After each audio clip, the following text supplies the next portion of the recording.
సిగ్గుతో తలదించుకోవాల్సినటువంటి పరిస్థితి. చంద్రబాబు నాయుడు ఏ రోజు అధికారంలోకి వచ్చినా సరే పాపం రైతులు క్యూలో ఉండాల్సిందే, రోడ్డు ఎక్కాల్సిందే, ఆత్మహత్యలకు పాల్పడాల్సిందే తప్ప రైతుల గురించి పట్టించుకున్నటువంటి పరిస్థితి లేదు. యూరియాకి సంబంధించి మీ నాయకుడు చెప్తున్నాడు, లక్షల టన్నులు తెచ్చామంటున్నారు. యూరియా దొరకలేదు అని చెప్పి క్యూలో రైతులు అల్లాడిపోతున్నారు. యూరియా అన్ని లక్షల టన్నులు మీరు తెస్తే అది వాస్తవమే అనుకుంటే ఆ యూరియా రైతులకు అందటం లేదంటే మేము అడిగేటువంటి ప్రశ్న, ఆ యూరియా ఎక్కడికి వెళ్ళిందో సమాధానం చెప్పండి. ఆ యూరియా బ్లాక్ మార్కెట్కి తరలించిన మాట వాస్తవమా కాదా? 270 రూపాయలకి మేము అమ్ముతున్నాం అన్నాడు. ఏమన్నా అది నోరా ఇంకేమన్నానా వచ్చిన అడిగితే మాకు అర్థం కావడంలే. 270 రూపాయలు కాదు, బయట మార్కెట్లో 600 రూపాయలు కూడా కొనుక్కున్నాము. 600 రూపాయలు కొనడానికి కూడా మాకు దొరకలేదు అని చెప్పి రైతులు బాహాటంగా గ్రామాల్లోకి వెళ్తే మాట్లాడేటువంటి పరిస్థితి ఉంది.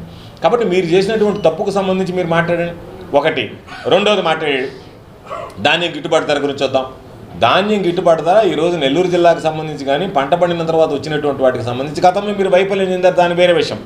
ప్రతి రైతులు, మిర్చి రైతులు, మామిడి రైతులు, పొగాకు రైతులు, ఈరోజు ఉల్లి రైతులు అందరూ కంటికి కడిబడి ఏడ్చేటువంటి పరిస్థితి ఏర్పడింది రైతులు.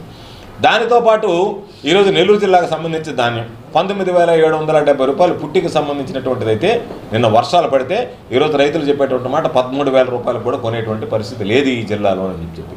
రైతు నిన్నదాకా 25,000 రూపాయల లెక్కన నష్టపోతున్నాడంటే ఈరోజు దాదాపుగా ఎకరాకి 30,000 రూపాయలు రైతు నష్టపోయేటువంటి పరిస్థితి ప్రమాదం ఏర్పడింది. దీనికి సంబంధించి ఒక్క ధాన్యం కొనుగోలు కేంద్రం ఈ రోజుకి ప్రారంభించారా?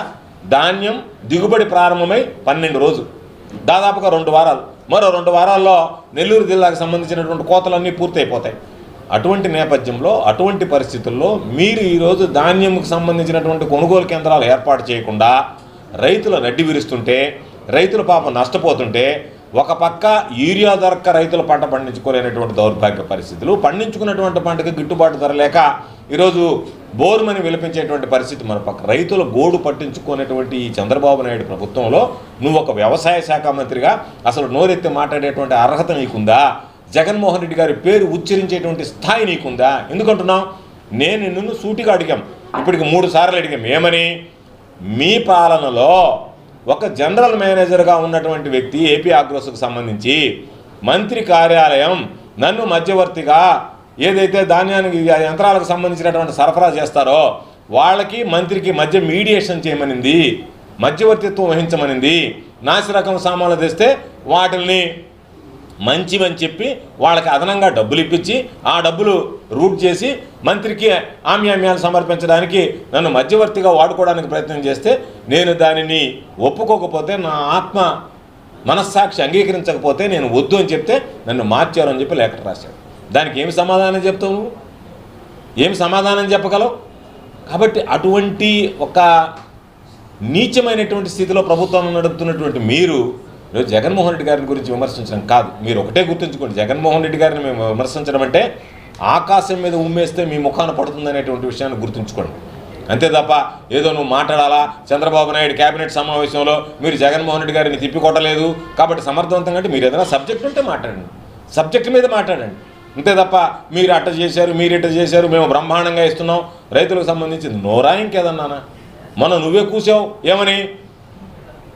క్యూ లైన్లో బఫే పోతే భోజనం క్యూ లైన్లో తినరా, రైతులు క్యూలో తెచ్చుకుంటే తప్పేందన్న. ఏ రోజైనా మా ప్రభుత్వంలో క్యూలో నిలబడి రైతులు యూరియాకి ఇంత అవస్థలు పడ్డారా? ధాన్యం కొనుగోలు ఈ విధంగా ఇబ్బందులు పడ్డాయా? నెల్లూరు జిల్లాలో ఇదే సీజన్లో 22,000 నుంచి 24,000 రూపాయలు అమ్మే పుట్టు ధాన్యం జగన్మోహన్ రెడ్డి గారు ముఖ్యమంత్రిగా ఉన్నటువంటి సమయంలో తమర ప్రభుత్వం తమ హయాంలో వచ్చేటప్పటికి రైతులకు వస్తే ఏముంది, నాకేదన్నా ఇవ్వండి 10 రూపాయలు, రైతులకు 100 రూపాయలు నష్టపోయిన పర్వాలేదు అన్నట్టుగా మీరు తీసుకుంటున్నటువంటి నిర్ణయాలు, మీ ఆలోచన విధానాలు ఈరోజు రైతులకు సంబంధించి నడ్డి విరిచేటువంటి ప్రయత్నం జరుగుతుంటే, రైతుల పాపం పొలం అని చెప్పి అల్లాడుతుంటే, రైతుల సమస్యల గురించి పట్టించుకోకుండా గాయం మీద కారం పూసినట్టుగా ఈరోజు వాళ్ళని మరింతగా అవమానపరిచేటువంటి విధంగా మీరు మాట్లాడడం సరికాదు. ఖచ్చితంగా మా నాయకుడు జగన్మోహన్ రెడ్డి గారి నాయకత్వంలో వైఎస్ఆర్ కాంగ్రెస్ పార్టీ పక్షాన మేము అలుపెరగనటువంటి పోరాటం చేస్తాం, రైతుల పక్షాన నిలబెడతాం. మీరు పోలీసులను పెట్టో మరొకరిని పెట్టో అణిచివేయాలనేటువంటి ఆలోచన చేసినా కూడా మేము ఎక్కడ ఉండదు. నేను ఎవరో ఒక ప్రబుద్ధుడు మాట్లాడాడు, నెల్లూరుకు సంబంధించినటువంటి సోమిరెడ్డి ఏమన్నాడు, మాకు కడుపు మండి ఆ ప్రోగ్రాం చూసి తట్టుకోలేక మేము విమర్శలు చేసామని చెప్పి. నేను చెప్తున్నా, మాకేం కడుపు మండాల్సినటువంటి అవసరం లే. మీరు ప్రభుత్వంలో ఉండేటువంటి పరిపాలన మీ చేతిలో ఉంది కాబట్టి బస్సులన్నీ డైవర్ట్ చేసి తీసుకెళ్లారు, పోలీసులందరినీ అక్కడ పెట్టుకున్నారు, జనం రాకపోతే ఫైన్లు వేశారు. మా ప్రోగ్రాంలో మాత్రం జనం వస్తే మీ మీద కేసులు బనాయిస్తామని చెప్పి అడ్డుకున్నారు. అయినా ఈ రాష్ట్రంలో జరిగినటువంటి ఆ కార్యక్రమానికి ఎంతమంది జనం హాజరయ్యారు? ప్రభుత్వంలో ఉండేటువంటి అన్ని దీన్ని దుర్వినియోగం చేసి మీరు రకంగా ఏకపక్షంగా వ్యవహరించి జనాన్ని తరలించడానికి ప్రయత్నం చేసిన ఆ సభకి ఏ విధంగా స్పందన వచ్చిందనేటువంటిది ఈరోజు నేను నువ్వు మాట్లాడుకోం కదా, రైతులు ప్రజలు మాట్లాడుకునేటువంటి పరిస్థితి ఏర్పడింది. కాబట్టి దాని గురించి మాట్లాడాల్సినటువంటి అవసరం లేదు. నేను మొన్న ఒక విషయం చెప్పాను. ఏమని చెప్పాను? అయ్యా, గ్రావెల్ అనేటువంటిది విచ్చలవిడిగా దోపిడీ గురవుతుంది అని అన్నా. సోమిరెడ్డి నిన్న ఏమన్నాడంటే ఒక మాట చెప్పాడు. ఏమని? గ్రావెల్కి సంబంధించి వాళ్ళు అన్ని అనుమతులు తీసుకున్నారని. నేను ఛాలెంజ్ విసురుతున్నా, రేపటి నుంచి ఇంక నేను మాట్లాడను. నేను ఛాలెంజ్ విసురుతున్నా. దానికి సంబంధించి ఈరోజు నాగంబొట్ల వారి కంటిలో కానీ లేదా సర్వేపల్లిలో కానీ మీరు సర్వేపల్లి నియోజకవర్గంలో కానీ ఎత్తినటువంటి గ్రావెల్కి సంబంధించి అనుమతులు ఒక్కసారి చూపించండి. మీరు ఎంత అనుమతులు ఉన్నాయి, మీ దగ్గర ఉండేటువంటి అనుమతులు ఏంది, అసలు అనుమతులు ఉన్నాయా, అనుమతులు ఉంటే ఎంతకు ఉన్నాయి, మీరు ఎంతకు తీశారు, దాని మీద మీరు సమాధానం చెప్తే నేను నీకు ఛాలెంజ్ విసురుతున్నా. ఏదో మాట్లాడడం, ఏదో అది ఇది విమర్శించిపోవడం కాదు. బట్ నేను లావే, ఎందుకంటే నాకు తినింది తిన్నట్టుగా ఒంటికి పడుతుంది కాబట్టి నేను లావుగా ఉంటాను. నీకు తినింది ఒంటికి పట్టడం లేదు కదా, అందుకే కదా నువ్వు బక్కగా ఉండవు. కాబట్టి దాని గురించి మాట్లాడాను తప్ప నేను చెప్తున్నా, నేను తినింది తిన్నట్టుగా నాకు ఒంటికి పట్టదు, నాకు వేరే ఆలోచన ఉండదు, నాకు కుళ్ళు పోతు చేష్టాలు ఉండవు. మామూలుగా నేను తినింది తిన్నట్టుగా ఒంటికి పడతాను కాబట్టి నేను ధైర్యంగా ఉండగలను, ఆరోగ్యంగా ఉండగలను, బలంగా ఉండగలను. నీకు అది ఒంటికి పట్టదు కాబట్టి నీకు ఎంతసేపటికి ఇతరుల గురించి ఏడ్చేటువంటి బుద్ధి కాబట్టి నువ్వు బలహీన పడిపోతున్నావు. నేను నీకు 2 విషయాలు చెప్తున్నా. ఒకటి, నువ్వు దీనికి నిలబడి రేపు విలేకరుల సమావేశం పెట్టి నువ్వు తీసినటువంటిది పోదాం రా, మీడియాని తీసుకొని పోదాం, నేను కూడా వస్తాను, నువ్వు కూడా రా, వచ్చి ఇదిగో ఇంత అనుమతులు ఉన్నాయి, ఈ అనుమతుల ప్రకారం తీసామంటే ఇంక నేను గ్రామాల గురించి మాట్లాడితే అప్పుడు మాట్లాడు.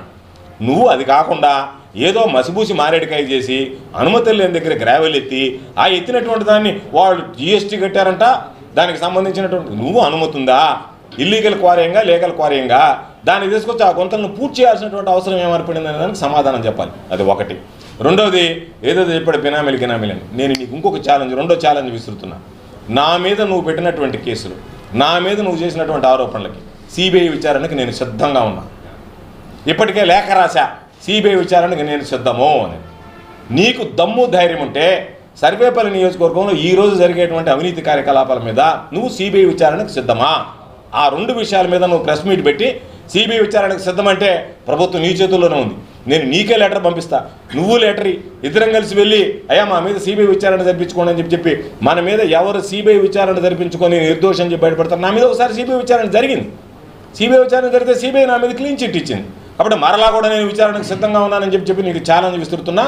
ఇద్దరిలో ఎవరు CBI విచారణలు క్లీన్ చిట్ తెచ్చుకుంటే వాడే పోటీ చేద్దాం, 2 వాళ్ళం ఆగిపోదాం, ఇబ్బంది లేదు.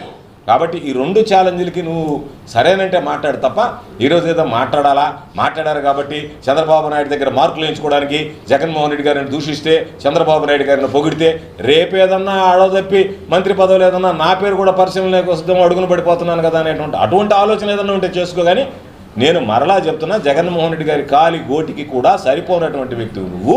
జగన్మోహన్ రెడ్డి గారిని విమర్శించేటువంటి స్థాయి నీకు లేదు అని ఈ సందర్భంగా తెలియజేస్తున్నాను.